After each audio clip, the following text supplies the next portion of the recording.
Hello guys, hi, welcome back to my channel. चलें guys, अब ये जो मेरी वीडियोस हैं ये है आइल्स के बारे में। सॉरी, मैंने बहुत ज़ोर से कर दिया उसको।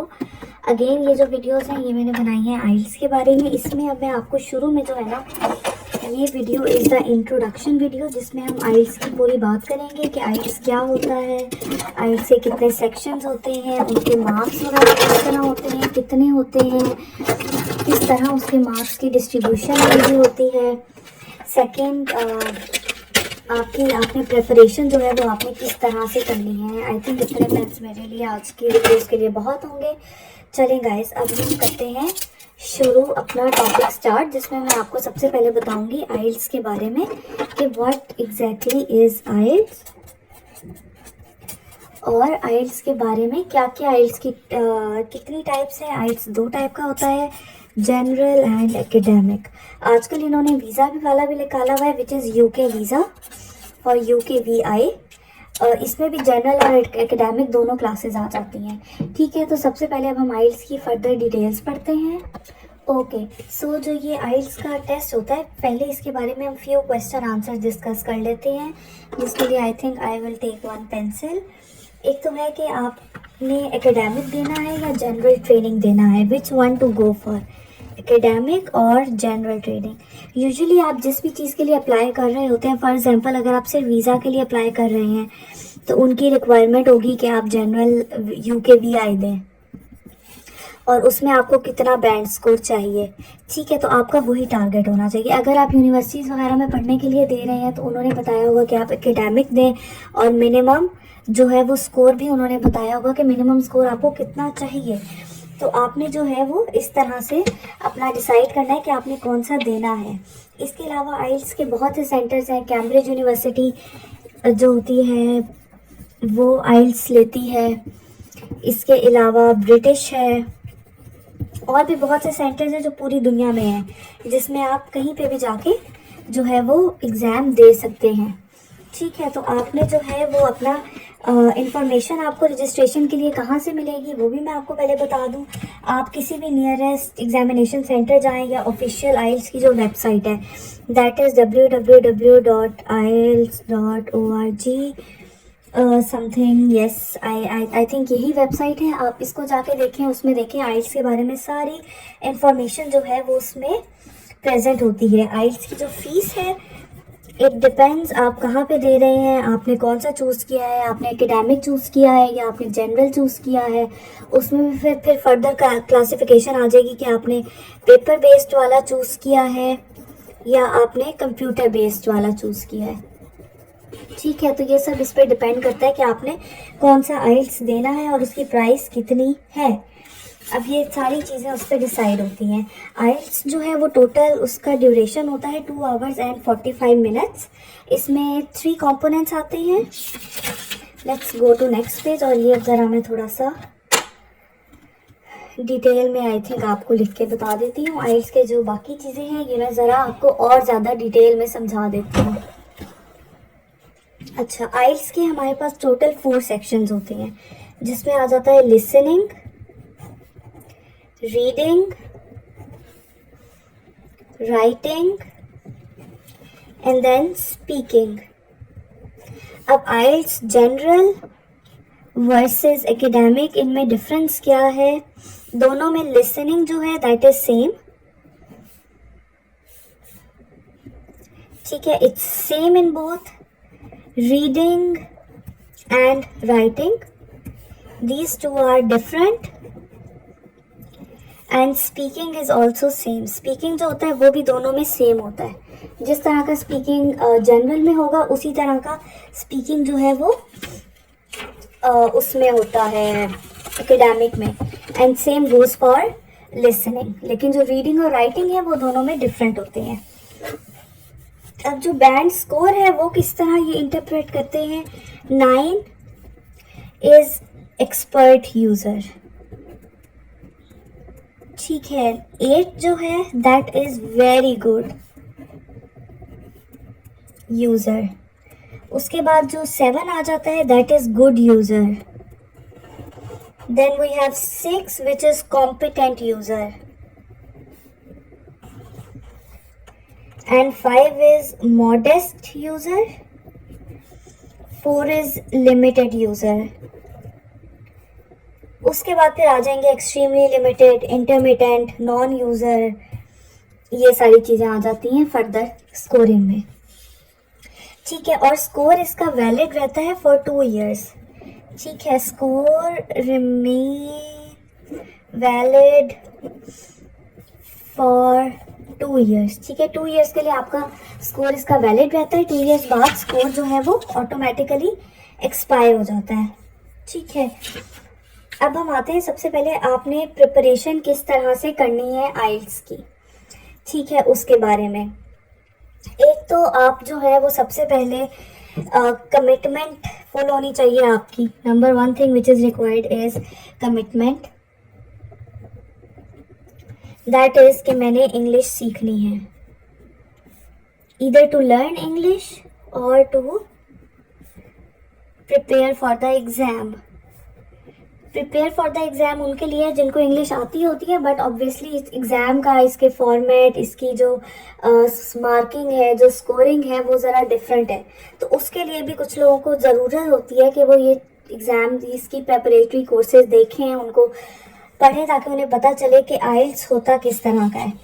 अब इसके लिए आपने जो है वो सबसे पहले अपना एक लेट्स सपोज एक पेपर ले रहे हैं जिसमें आप अपना टाइम टेबल बनाएं कि आपने राइटिंग को कितने दिन देने हैं। अच्छा, I am sorry, I think listening से ही शुरू करना चाहिए। ओके, लिसनिंग को आपने कितने दिन देने हैं, उसके बाद आपने रीडिंग को कितने दिन देने हैं, and then writing, and then speaking. ठीक है, अब मैं जो आपको टाइम टेबल बना के दूंगी ये होगा सॉरी एक्सक्यूज मी, ये होगा फॉर 14 डेज के। ठीक है, अगर आपने 14 डेज में प्रेप करनी है तो ठीक है, ये उसके लिए है। इसमें बिल्कुल बिगिनर्स लेवल वाले ज़रा नहीं आएंगे, वो थोड़ा सा इस टाइम ड्यूरेशन को ज़्यादा कर लें। ठीक है, अब अगर आपने 14 डेज में प्रेप करनी है तो उसके लिए आपने किस तरह से पढ़ाई करनी है, ठीक है, ये मैं इसमें बताऊंगी। ओके, सो 14 डेज के लिए सबसे पहले आ जाते हैं लिसनिंग पे। लिसनिंग के अच्छा वेट, अब आई थिंक मुझे 1 बाय 1 इधर से करना चाहिए। सबसे पहले हम अब बनाएंगे अपना टाइम टेबल लिसनिंग का। अब इसमें आपने हर चीज़ का टाइम टेबल जो है ना वो अलग बनाना है। आपने एक जगह टाइम टेबल नहीं बना देना कि इस पेज में अच्छा 4 दिन लिसनिंग करनी है, आगे 4 दिन ये करना है, आगे 4 दिन ये करना है। नो, कुछ मॉड्यूल्स में आपको ज़्यादा टाइम चाहिए, कुछ में आपको कम टाइम चाहिए। अब जैसे लिसनिंग है, इसके टोटल 4 सेक्शंस होते हैं। आप आगे जाकर मेरी हर सेक्शन की डिटेल की वीडियोस भी देखें। ठीक है, इसके 4 सेक्शंस होते हैं। जो सेक्शन 4 होता है that is the toughest section. ठीक है, तो आपने क्या करना है, आपने एक दिन जो 1 डे है उसमें आपने सिर्फ और सिर्फ जो है वो सेक्शन 1 पढ़ना है। ठीक है, अब ये आप किस तरह करेंगे, आप आइल्स की जो कैम्ब्रिज की बुक्स आती हैं, मैं आपको अपनी एक वीडियो में बुक्स भी दिखा दूंगी और स्टडी मटेरियल भी जो कि मेरे पास हैं। जैसे आइल्स के जो टेस्ट 17 है, एकेडमिक की बुक्स की PDF फाइल्स भी हैं, वो भी आप देख सकते हैं। वीडियोस आप यूट्यूब पे लगा के सुने, जिसमें वो जो लिसनिंग वाला है वो पूरा ऑडियो क्लिप बोलता है और साथ साथ आप पॉइंट्स लिखते हैं। अच्छा 1 ब्लैंक ही है, 2, और फिर एंड में जाके अपना रिजल्ट चेक करें। ठीक है, तो एक दिन आपने सिर्फ और सिर्फ, अब ये मैं बता रही हूँ जो बिगनर्स लेवल के लोग हैं, ठीक है, उनके लिए। अगर कोई थोड़े से एडवांस है, जिनको पता है कि अच्छा हमें इंग्लिश अच्छी समझ आती है, हम इंग्लिश मूवीज़ देखते हैं, हमें ज़्यादा अच्छा समझ आता है, तो वो एक साथ जो है वो पूरे 4 सेक्शंस भी एक पेपर के एक ही दफ़ा अटैम्प्ट कर सकते हैं। ठीक है, अदरवाइज अगर आप बिगनर हैं तो आप पहले एक दिन जो है वो सिर्फ सेक्शन 1 की ऑडियो सुने और उसके आंसर्स लिखें, बिकॉज सेक्शन 1 ईजी होता है। सेकेंड डे, सॉरी अब ये सारे मसले जो है ना वीडियो बनाते हुए ही होते हैं, वरना ऐसा कुछ नहीं होता। अच्छा, जो सेकेंड डे है उस दिन आपने जो है वो सेक्शन 2 की वीडियोस देखनी है सिर्फ। ठीक है, और आपने उसमें एक वीडियो ऐसी देखनी है या एक ऑडियो क्लिप आपने जो है वो audio is better to write, एक ऑडियो क्लिप आपने सुनना है सेक्शन 2, 3, 4 तीनों का। ठीक है, मतलब आपने मोस्टली जो आप पास जो मॉक एग्ज़ाम्स हैं वो करेंगे, वो आपने सेक्शन 2 के करने हैं, लेकिन एक आपने पूरा करना है, सेक्शन 2, 3, 4। सेम गोज फिर डे 1, मतलब आप जो एग्ज़ाम्स की जब तैयारी शुरू करेंगे, आप बैठेंगे तो आप पहला जो आपका टेस्ट एग्ज़ाम होगा वो आप पूरा करें। वो आप 4 सेक्शंस उसके कंप्लीट करें 1 घंटे में। 1 घंटे में ऑडियो क्लिप लगा के सुने और जो है वो क्वेश्चन के आंसर्स करते रहें कि इसका ये है, इसका ये है, इसका ये है। ठीक है, इसकी भी मैं टिप्स आपको सारी कुछ डिटेल आपके साथ एग्जाम्स करूँगी, उसमें आपको बताऊँगी। ठीक है, तो आपने पहले दिन जो है वो एक ऑडियो देखनी है जो कि सारे सेक्शंस की हो। उसके बाद आपने सिर्फ सेक्शन 1 पे फोकस करना है फर्स्ट डे। सेकेंड डे आपने अगेन एक देखनी है जो सारे सेक्शंस की हो, 1, 2, 3, 4। और फिर बाकी जितनी होंगी उसमें आपने सिर्फ सेक्शन 2 करना है। इसी तरह जो थर्ड डे है उसमें अब आपको सेक्शन 1 देखने की ज़रूरत नहीं है, क्योंकि आपको खुद भी सेक्शन 2 करके आइडिया हो जाएगा कि सेक्शन 1 इज़ वेरी इजी, ये मैं कर सकती हूँ आराम से या कर सकता हूँ।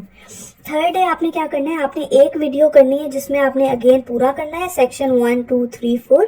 That is only 1 hour. 1 घंटे में आपका ये हो जाएगा, क्योंकि ऑडियो क्लिप आप बार बार सुन के रिपीट नहीं करना, आपने एग्जाम जिस तरह देते हैं उसी तरह सुनना है और उसी तरह करना है।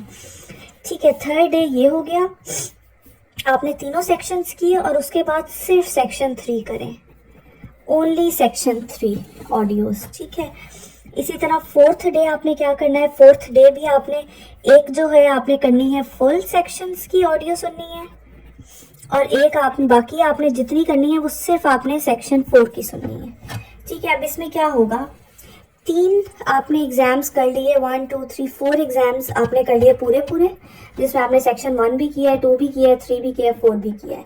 ठीक है, जो आइल्स की प्रेपरेटरी बुक्स होती हैं ब्रिटिश काउंसिल की या कैम्ब्रिज की, उससे आपको मैं अभी दिखाऊंगी अगली अपनी वीडियो में लिसनिंग की, तो फिर मैं उसमें दोबारा आप लोगों को बता दूंगी कि आपने किस तरह से करना है, कि आपने हर दिन एक पेपर आपने पूरा करना है, सिर्फ लिसनिंग पार्ट। बाकियों के आपने सिर्फ सेक्शन 1 पहले दिन करना है, दूसरे दिन सिर्फ सेक्शन 2 करना है, तीसरे दिन सेक्शन 3, चौथे दिन सेक्शन 4।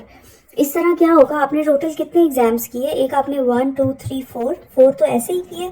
बाकी आप जो है वो हर दिन एटलीस्ट देखें 1 घंटे मैक्सिमम होता है जिसमें आपने पूरा सेक्शन अटेम्प्ट करना होता है। अब अगर आप सिर्फ एक ही सेक्शन रिवाइज कर रहे हैं तो आप उस एक सेक्शन की कोई 4 से 5 तो लाजमी देख सकते हैं। वैसे अगर आप बहुत ज़्यादा मेहनत करके आराम से दिन में एटलीस्ट 5-6 घंटे दें अपनी पढ़ाई को, तो आप उसमें जो है वो 8 तक दे सकते हैं सेक्शन 2 की ऑडियो क्लिप्स। ठीक है, तो अब इसी तरह सेक्शन 3, सेक्शन 4। अब ये आपका इस फोर्थ डे के बाद आपका जो लिसनिंग है वो आपका बहुत बेहतर हो चुका होगा, आपका इतना अच्छा हो चुका होगा कि आप 8 से 8.5 स्कोर आराम से ले सकें, क्योंकि आपने हर सेक्शन की इंडिविजुअल प्रैक्टिस की है। जब आपने एक साथ सेक्शन 4 की प्रैक्टिस की जो कि टफ था, तो आपको उसका भी आहिस्ता आहिस्ता करते करते एंड वाले एग्जाम तक आपको पता चल गया कि अच्छा मुझे किस तरह से इसको सॉल्व करना है। ठीक है, उसके बाद अब हम सेकेंड पॉइंट पे आते हैं विच इज़ रीडिंग। ठीक है, लिसनिंग के लिए हमने दिए थे 4 डेज, अब ये मैं आपको 14 डेज के हिसाब से बता रही हूँ। ठीक है, रीडिंग के लिए अब रीडिंग 2 है, अगर तो आप जनरल और एकेडमिक, अगर तो आप दे रहे हैं जनरल आइल्स, ठीक है, उसकी रीडिंग कंपैरेटिवली इजी होती है। रीडिंग के केस में मैं ये नहीं कहूँगी कि आप पहले एक की प्रैक्टिस करें, फिर आप दूसरे की करें, फिर आप तीसरे की प्रैक्टिस करें, नहीं।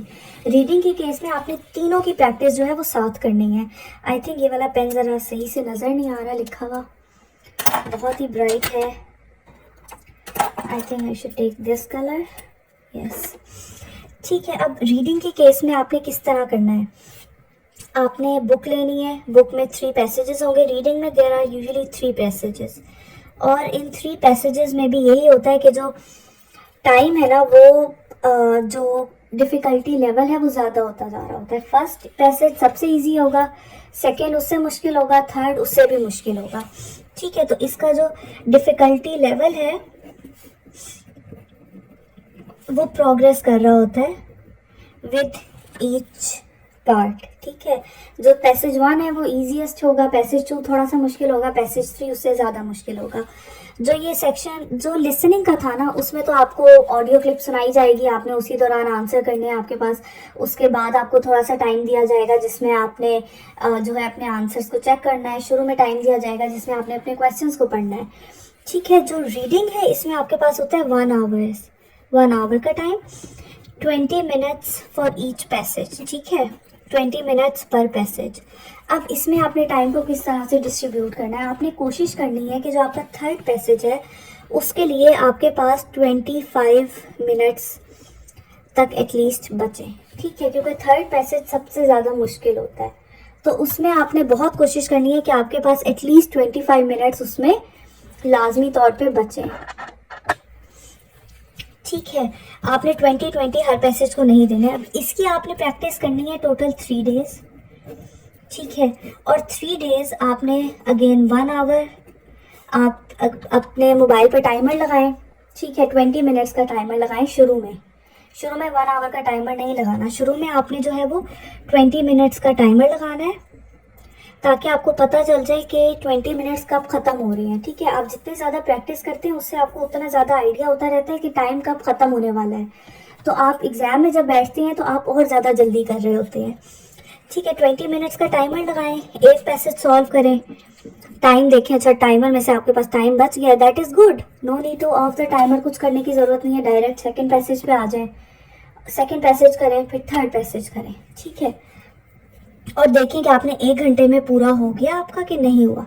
अगर आपको लग रहा है कि आपका 1 घंटे में पूरा नहीं हुआ तो आप देखें कि आपको किस पैसेज में सबसे ज़्यादा टाइम लग रहा है, ठीक है। रीडिंग की भी मेरी डिटेल वीडियोस हैं जिसमें मैंने पूरी गाइड से बताया है कि आपने सारे क्वेश्चंस को किस तरह से सॉल्व करना है, वो वाली वीडियोस भी जाकर देखें, ठीक है। मेरी हर किसी की डिटेल्ड वीडियोस देखें, मेरे वीडियो के नीचे कमेंट करें ताकि मैं और ज़्यादा बेहतर तरह से आप लोगों को बता सकूँ, ठीक है। मैंने बहुत ही जल्दी में इसकी तैयारी की थी और मैं अपना जो है रिज़ल्ट वो भी मैंने पोस्ट किया हुआ है काफ़ी पेजेस में, काफ़ी जगहों पे कि मेरा 8 मार्क्स आए थे overall and I got 8.5 in listening, 8 in reading, I think 7 in writing और 7.5 in writing and again then 7 in speaking also, 7.5 in speaking और 7, but it was total 8।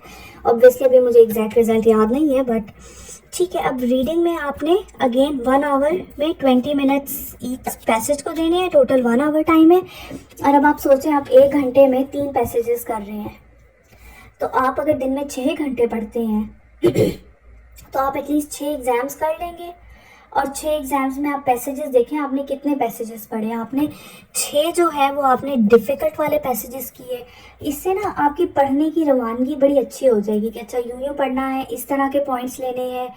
True false वाले क्वेश्चन है तो उसमें ट्रू का क्या मतलब है, फॉल्स का क्या मतलब है, नॉट गिवन का क्या मतलब है।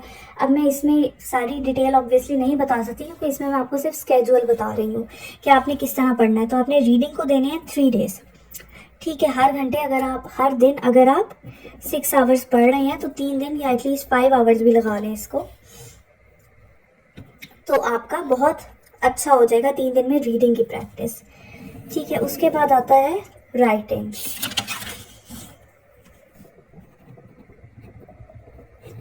ठीक है, राइटिंग के लिए again I think you should give 4 days, ठीक है, 2 डेज टू ईच पार्ट, ठीक है।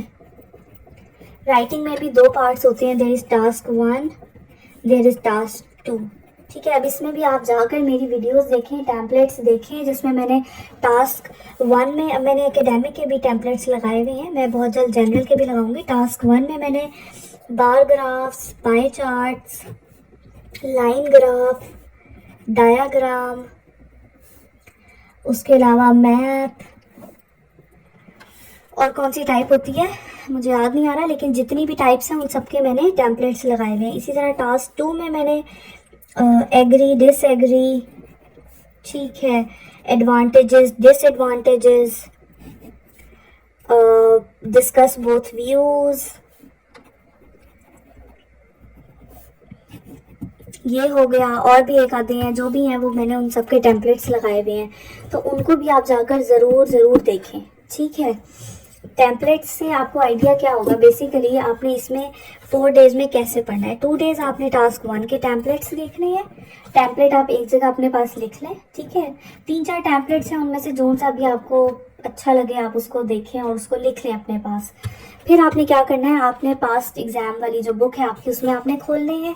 आपने देखना है अच्छा ये बार ग्राफ है, उसको लिखें। अब टेम्पलेट एज इट इज़ आपके ग्राफ्स में फिट नहीं होंगे ऑब्वियसली, ठीक है। इस तरह होता तो सारे लोगों के बहुत अच्छे अच्छे मार्क्स आ जाते। टेम्पलेट्स आपको सिर्फ गाइड करेंगे कि आपने एग्जाम प्रैक्टिस किस तरह करनी है। जब आप 3-4 या आपने एटलीस्ट 5 भी टास्क 1 के ग्राफ सॉल्व किए होंगे ना, एक ग्राफ, एक लाइन, एक फलाना, सारी टाइप्स, एक दिन में आप हर टाइप एक एक दफ़ा करें, बार ग्राफ पढ़ें, लाइन पढ़ें, ठीक है। तो आप टोटल 2-2 दफ़ा बार ग्राफ पढ़ चुके होंगे, 2 दफ़ा पाए, 2 दफ़ा लाइन, 2 दफ़ा डायग्राम, 2 दफ़ा मैथ लिखना है आपने ये, ठीक है। आपने जो टेम्पलेट लिया वो लिया, उसके बाद आप बार ग्राफ देखें कोई सा भी और उसको इंटरप्रेट करें, उसको लिखें, ठीक है। इस तरह आपकी लिखने की रवानगी ज़्यादा होगी। इसमें क्या होता है, अब अगेन राइटिंग में भी जो है वो 1 आवर का टाइम होता है, 20 minutes for 1 task and 30 minutes for other task. I think so. इसमें कितना टाइम होता है, जस्ट लेट मी रीअश्योर, मुझे क्यों नहीं याद आ रहा टाइम कितना होता था, हालांकि मुझे पता है, बट देखिए ना, अब ये वो वाली बात है कि एकदम से जब कोई चीज़ बतानी है तो मेरे जहन से ही टाइम निकल गया है। I think it's 20 and it's 40, I think so, but मैं आपको कंफर्म चलें किसी वीडियो में अपनी बता दूंगी कि एग्जैक्ट टाइम जो आप मेरी राइटिंग की देखेंगे ना वीडियो, डिटेल वीडियो जो है राइटिंग की, उसमें मैं बता दूंगी कि एग्जैक्ट किस तरह का टाइम है, कितना टाइम कितने उसके लिए होता है। वैसे आई थिंक टास्क 1 के लिए 20 होता है, टास्क 2 के लिए 40 होता है। यस, टास्क 1 के लिए 20 होगा, टास्क 2 के लिए 40 होगा, और ये टोटल 1 आवर होते हैं। टास्क 1 में वर्ड्स आपको 150 लिखने होते हैं, टास्क 2 में आपको 250 वर्ड्स लिखने होते हैं, ठीक है। अब आपने मेरे टेम्पलेट्स को देखना है और आपने उनके साथ प्रैक्टिस करनी है। उससे आपको क्या होगा, आपको आइडिया हो जाएगा आपने सेंटेंसेस को किस तरह से यूज़ करना है, ठीक है। जब आपकी रवानगी बढ़ जाएगी तो आप जब पेपर में लिखेंगे तो आप 20 के बजाय आप 10 मिनट्स में लिख लेंगे, और आपके पास 10 मिनट्स होंगे उसको प्रूफ रीड करने के लिए। कोई भी चीज़ उसमें ऐड ऑन करनी है, कोई चीज़ इस तरह करनी है, वो आपके पास बहुत अच्छा टाइम होगा। लेकिन ये तभी होगा जब आप लिखेंगे। आप सिर्फ पढ़ के टेम्पलेट्स याद करके आपके एग्जाम में कुछ नहीं होगा, आप एग्जाम में ब्लैंक हो जाएंगे। आपने लिखना है। आप टास्क 1 के कोई भी बार ग्राफ्स या कोई भी चीज़ें लिखें, आप जो मेरी राइटिंग वाली वीडियोस है उनके नीचे पोस्ट करें, मैं आपको उसका बैंड स्कोर भी बताऊंगी कि एस्टिमेटेड कितना बैंड स्कोर आप अचीव कर सकते हैं, ठीक है। ये हो गया राइटिंग।